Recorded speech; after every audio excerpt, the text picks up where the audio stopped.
Hello, this is a re-recording of the introduction to Ethereum that I gave at the Oxford Ethereum group at the end of last year. I want to talk about the blockchain technology and how its components give unique properties to applications built on the blockchain. How the Ethereum platform allows us to write distributed, decentralized applications. And finally, the implications that this technology brings to the internet, business, and our society. It is useful to understand the blockchain in terms of a convergence of these three technologies. Firstly, peer-to-peer networks. The peer-to-peer nature of the Ethereum network means that there is no single point of failure and no means for, say, a government to disrupt the network. This means that the Ethereum platform is highly reliable and effectively censorship-proof.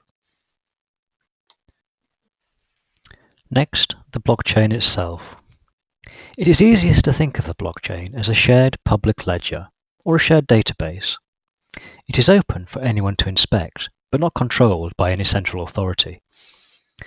The blockchain is amended by strict rules built into the technology, and its state is maintained by the general consensus of its participants. It is formed of blocks that are chained together, starting from a genesis block. As transactions occur, new blocks are created and added to the chain. To preserve the integrity of the blockchain, cryptographic signatures of the current block are stored in subsequent blocks. Transactions are verified by the full users of the blockchain. That is, the state of the blockchain arises from a consensus of its users.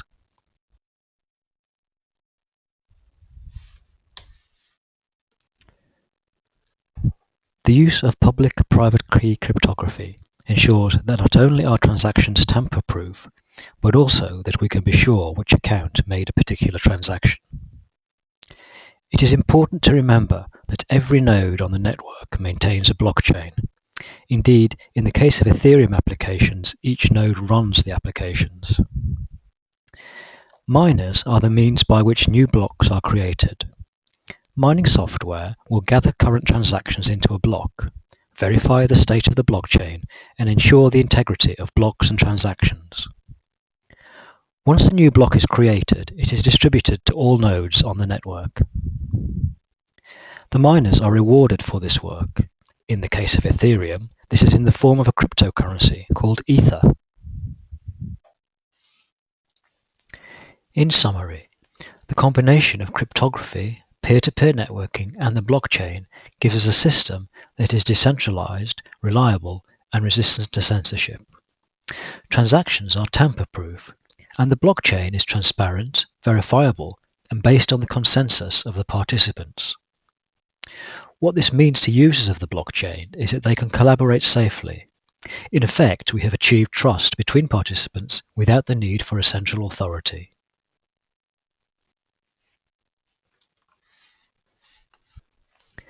Ethereum differs from, say, Bitcoin in that it allows applications to run on the blockchain. More specifically, a virtual machine runs on every node of the Ethereum network. The applications it runs are composed of smart contracts, which are similar to instances of classes in object-oriented languages. Since the smart contracts run on the blockchain, we can be sure that they have not been tampered with and will run exactly as designed. Because the smart contracts run on nodes on a peer-to-peer network, we needn't worry about downtime or censorship.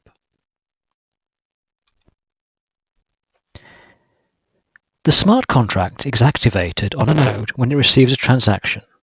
They can also send and receive transactions.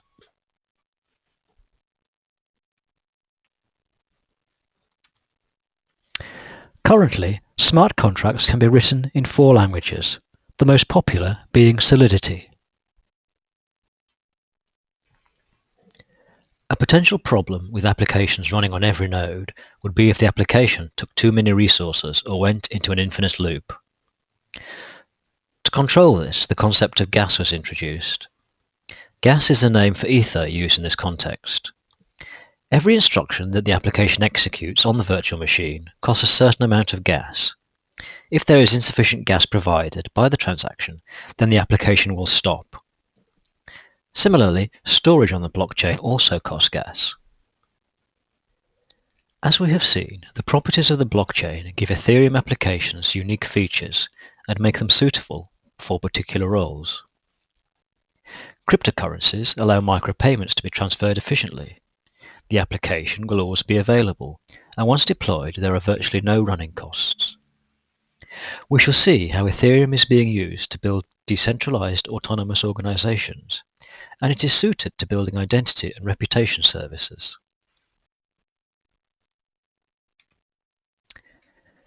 There are, of course, limitations.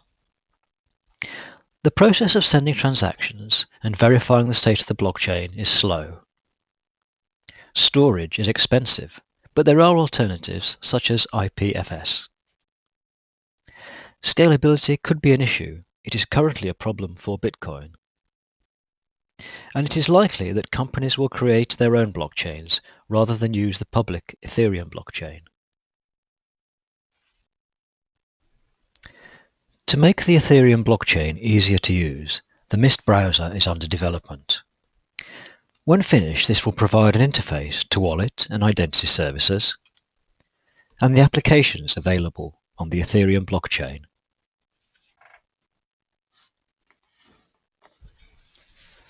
So what are the implications of Ethereum for business and society? The role of third-party intermediaries is likely to be reduced as the transaction between producer and consumer is simplified. Ownership of digital assets will be more straightforward.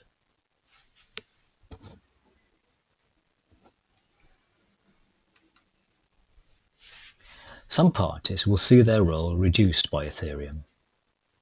It is simple to build an alternative to Kickstarter, for example, to fund your business yourself. Voting systems are easy to develop and will be cheap. Estonia is already using the blockchain for public voting.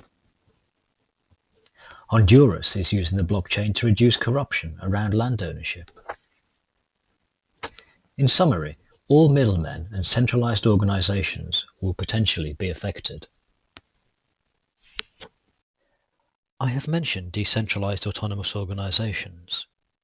This type of organization has been made possible by smart contracts. They are a business that don't need humans on the board. Their operating policies are written into smart contracts. Algorithms can be used to decide how to proceed and when to pay dividends. Everything about them is public.